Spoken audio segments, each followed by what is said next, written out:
Today's a bride kind of day. We have actually just finished installing brand new bride seats in the Z and the Bogan 32. It's like the biggest issues with both cars were stock seats. The passenger seat, I'm still looking for a new one to put in, but I might be putting two brides in the 33.4, and the 33 passenger seat will bolt directly into the 32, so we might do that. But yeah, the passenger seat's completely broken. The GTR seat I took out, and that's over there. If anyone actually in Japan wants that, you can try to pick it up for just 20,000 yen. I know I should probably sell it for more, but I don't really care. It's just a stock GTR seat, and it needs a lot of love. It needs a good car shampoo. But yeah, this is it. Look at this thing. Everything about this car is nothing Bogan anymore. Nope. Except the engine package. Do we need a new name? No, Bogan 32 is gonna stay. But okay. We got a nice Zeta 4, my all-time favorite seat. And what's actually really cool is they all come with, what do you call it? Like weight sensors or whatever in the bottom. So if you have a new car now, where they require to know if you're sitting in the seat, look at this. This little sensor here detects if you're in the seat, and then this just wires in and plugs directly into the sensor. Now, obviously I don't need it in this older car, so I just sit it there, but for anyone that has a newer car, you can obviously upgrade to these, especially like the new GR86s and stuff. You need that sensor there. So yeah, I thought that was kind of cool. I had to make sure we put a quick release on this. Yeah. I gotta take, what is it that you take out of these NRG quick releases that make them make the ding noise? I know that's so like kind of TikTok-y, but I kind of like it, you know? Anyways, this is awesome. I've got the carbon fiber one. Oh, it kind of made it that time. Got the carbon fiber one to match the carbon fiber here, and it's in the perfect seating position now. I'm not gonna be sliding around. The only thing I need is a harness, which we're going to Yashio later today, so I'm gonna get two 4-point harnesses for the Z and this, and then we will be mint. This car's gonna be ready for some shredding. We got a 4.3 diff lined up for it too. That will fix the gearing of this thing a ton. And we also might have another turbo coming that's from the same era as the T04Z. So we should be able to go to something a little bit more smaller, meant for an SR, that will make this thing really responsive and have all the same sounds and all that kind of stuff, but just a lot more drivable. Drivable. One of those words. There you go. What do you think of the seat?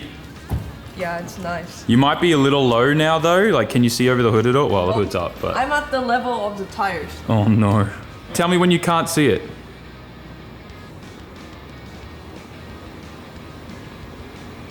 Oh, that's fine. Yeah, you're good.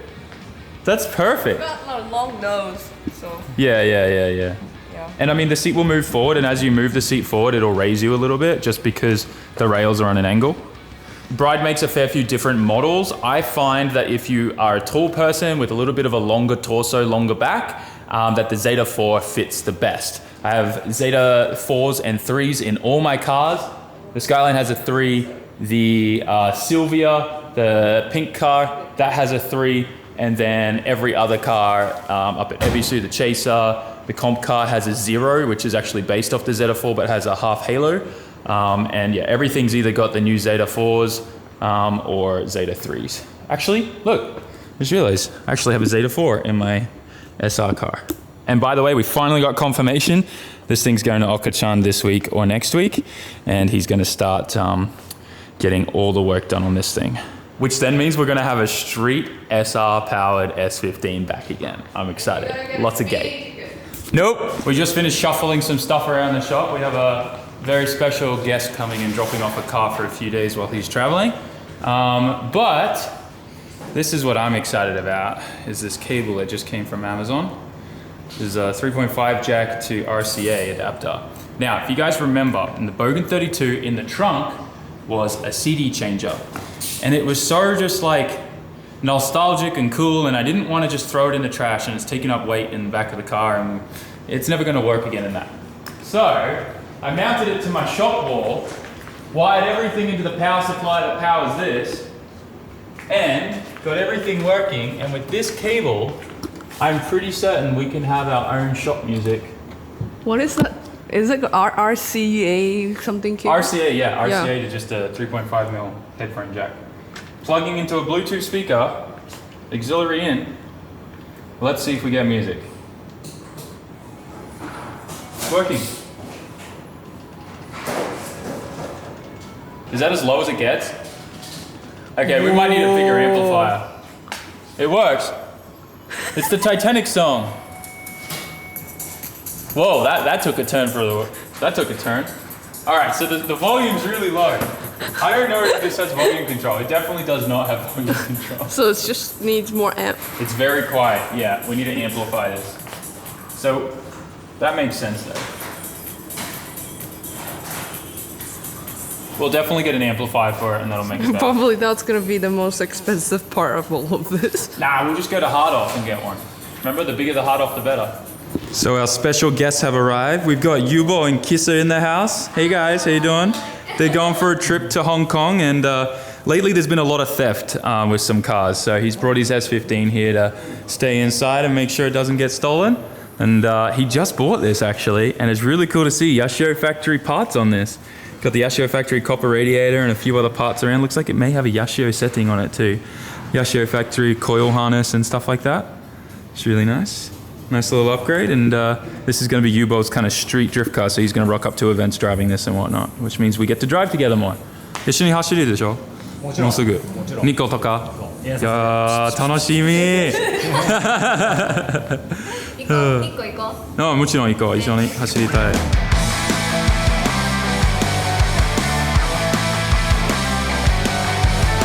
So now what I'm working on is trying to get all the accessories and everything on this engine so that it's ready to finally drop into the 33.4 Skyline.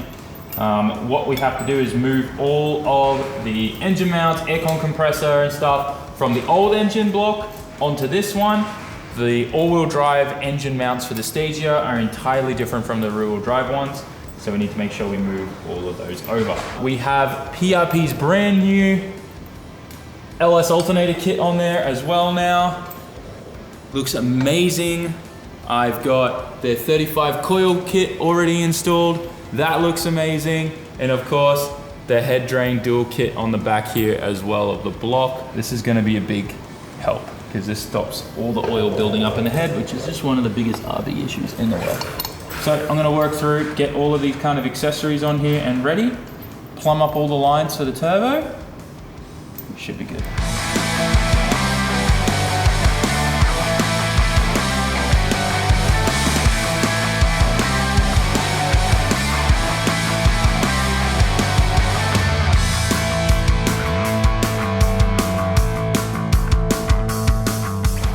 Got the accessories back on the engine. It's probably the dirtiest thing about the entire thing is these accessories. I tried to clean them and scrub them as best as I could, but yeah, at the end of the day, we did what we could, and like I said, Stage 1, guys. This engine is coming out after like 3 or so months. But I've also been mocking up all of the lines for the turbo. I love that we're using this front drain port. Look how short and nice this is gonna be. Just straight, boom, into there. Love that. It just like perfectly matches with the reverse rotation turbo and the Artec manifold. That's amazing. And then this back one here, I'm probably gonna open that up and I'm gonna use a compact fitting to kind of come around here and into the oil drain of the head. So I'll order all of that tonight. So that arrives in, we can get all that sorted. But yeah, everything's looking good. The water lines, the oil lines, I'm gonna run the oil line from this side down and in so that we don't have any issues with running an oil line through the manifold like we had to do on the Bogan 32. But yeah, this is it. It's looking good. Don't worry, the power steering pump pulley is now black, and I'm sure it was bothering a lot of you guys just as much as it was me. The only thing I wish we could do is that aircon pulley, but I don't know if we can actually just paint that, being that there's a lot of clutch components there on the front and I don't want to mess that up. But yeah, looks a lot better now that that pulley is painted black. One thing that I kind of find a bit annoying with RBs is the power steering pump pulleys were pressed on, even on the 33 one and stuff, but the 34 Neos, they run a 4 PK belt, but the 33s run a 3 PK belt, which is okay, but it just sucks because you can't like interchange them like you can on SRs, because SRs, there's a bolt on the front of the pulley. So you can just zip that off and change it to a bigger pulley or something like that, no problems. But yeah, on these, they're pressed on, and I don't even know how you'd go about, I guess using some kind of pull or something to pull that off. But yeah, that kind of sucks. I'm sure there's something out there, or maybe a different type of aftermarket pump or something that you can use from a different model that will go on there. But yeah, That's that. Front of the engine looks 1,000 times better now. My OCD can rest. I was actually starting to work on some fuel stuff for the Skyline, and I'm setting up this really beautiful radium fuel hat and hanger setup. It's actually the same one that I use in my S15. It's an upgrade that you really should think about if you're upgrading the fuel pump in your Skylines or Silvias. Anything that shares the same fuel tank as the 33 Skylines, 34 Skylines, S14s and S15s, as well as some Laurels and Glorias and whatnot. That very same fuel tank across the board has a major issue, which is this little coupler here with these two tiny little thin pins in there. Might be a bit hard to see on camera, but you can kind of get the gist of it there. Can't hold anything other than a stock pump. This is a Nismo pump, and this Nismo pump didn't melt this one, but I have seen even just the standard Nismo pumps melt these fuel hats, and then it melts a hole straight through because those little like pins go deep all the way into this plug here. You'll see it all melt in through here, and it'll actually open a hole into your fuel tank. I haven't seen it happen, but it could catch on fire, and that's obviously a very bad thing. I have seen it melt a hole and fuel coming out and stuff like that. But yeah, luckily I've never seen one of these kind of cause a fire, but get close to it. In this car, it got very close to it actually. But yeah, fortunately enough, we were able to catch it in time and we switched out to one of these.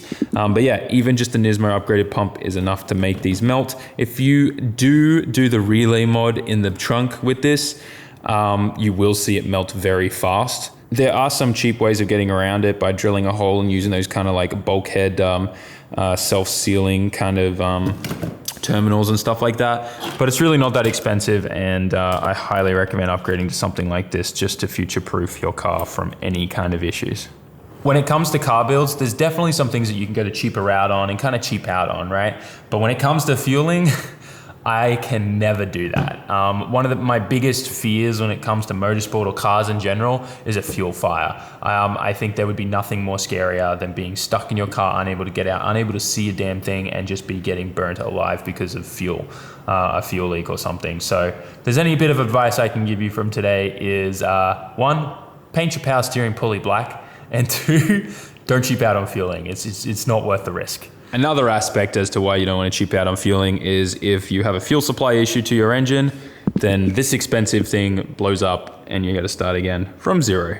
That whole thing was a tangent, but what I was trying to say at the start was I can't actually finish setting this up today because I've decided to go with a single DW400 for this setup, and that requires me to actually get a little bit the next size up of the submergible piping and hosing and all that kind of stuff, because initially I was going to go with the DW300 setup, and that's got a smaller outlet on it. So my bad, gonna have to order that. Found a few things, little kind of roadblocks that I've run into where I've either just forgotten to order stuff or ordered the wrong things. But yeah, this car builds, this is how it always goes. One day I'll have one of everything on my parts shelves somewhere, and we will never have this issue because when I order the wrong thing, I'll have the right thing on the shelf. Hopefully that happens. At least in my brain, it will one day. I'm sorry guys, I'm an absolute mess today. I am grinding to try and get this video done. It's 1 a.m. right now, and I'm really struggling. I'm not gonna lie. The last couple of days have been rough, being sick and all that kind of stuff, and then just trying to catch up on everything after coming back from FD. I definitely feel a little lost, and I didn't even know it was Friday today. That's how crazy it's been. But yeah, we still got a lot done today, which is awesome. So slowly starting to catch up. Next week we'll be kind of back to everything, which will be good. I didn't show you guys this, but we did end up making it to Yashio, and we got ourselves our fresh new 4-point harnesses. So tomorrow I'll be putting that in a 350Z with May. I think tomorrow me and May are going to spend a day doing a ton of mods to this. We actually have a bunch of boxes up there, and Daiki just got back. He took his car on the truck for an interview and a bunch of other cool stuff. So he's, I don't know why he's sweeping the floor. Oh, is that from your car? Yeah. I'm like, I don't make you work at 2 o'clock in the morning, all right? You're making me look bad right now.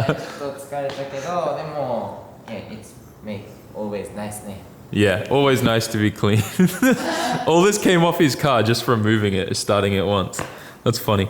Anyways, we're both really tired and burning the midnight oil right now to just catch up on a bunch of stuff. And Daikie's been having a few things like wiring gremlins and stuff with his car, so he was trying to get that sorted out. But anyways, I don't know why I'm rambling on. I could probably find some more content to add into this video or something like that, but I need to get ahead. I hope you kind of enjoyed this little bit of an update video and me just trying to get stuff done and hitting roadblocks everywhere. But it's car stuff. It just always happens. Actually, also just want to quickly say massive thank you to each and every one of you that have already jumped on and pre-ordered the Formula Drift support pack for this year. Super excited on the new design, the new shirts as well, not hoodies. Also, the pink 10mm keychains are absolutely fire. And I can't wait to see you guys get your hands on those. If you haven't placed your order yet, please do. The pre-order window will close on the 8th of August. So there's just a little over a week and a half now left. So make sure you don't miss sleep on that.